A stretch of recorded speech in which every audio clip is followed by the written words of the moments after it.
আসসালামু আলাইকুম রহমতুল্লাহি ওয়া বারাকাতুহু।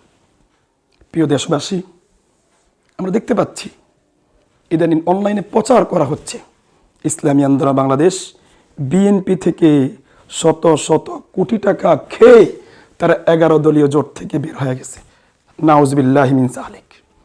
অতীত আমাদেরকে বলা হয়েছিল যে আমরা আওয়ামী লীগের দালাল ছিলাম, অথচ ইসলামী আন্দোলন সবসময় ন্যায়ের পক্ষে কথা বলেছে, সবসময় বাতিলের বিরুদ্ধে কথা বলেছে।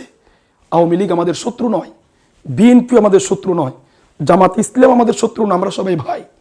হ্যাঁ, নির্দিষ্ট কয়েকজন ব্যক্তি যারা ইসলামের বিপক্ষে ছিল, যারা কোরআনের বিপক্ষে ছিল, ইসলামী আন্দোলন বাংলাদেশ সবসময় তাদের বিরুদ্ধে সোচ্চার ছিল। জালিমদের বিরুদ্ধে ইসলামী আন্দোলন বাংলাদেশ সবসময় সোচ্চার ছিল, এখনো সোচ্চার আছে, আগামী দিনে ইসলামী আন্দোলন বাংলাদেশ সোচ্চার থাকবে ইনশাআল্লাহ। সকলের কাছে আমার একটাই কথা যে ইসলামী আন্দোলন বাংলাদেশ অতীতেও আওয়ামী লীগের দালালি করেনি, বর্তমানেও বাংলাদেশ জাতীয়বাদী দল তথা বিএনপির দালালি করতেছে না, ভবিষ্যতেও ইসলামী আন্দোলন বাংলাদেশ কারো দালালি করবে না।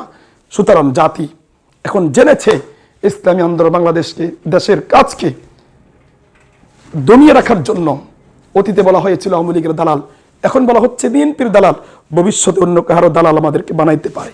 কিন্তু আমাদের স্পষ্ট ঘোষণা, আমরা অতীতেও কারো দালালি করি নাই, এখনো করতেছি না, ভবিষ্যতে ইনশাআল্লাহ করব না। পীর সাহেব চরমনাই জিন্দাবাদ, ইসলামী আন্দোলন বাংলাদেশ জিন্দাবাদ। আসসালামু আলাইকুম রহমতুল্লাহি ওয়া বারাকাতুহু।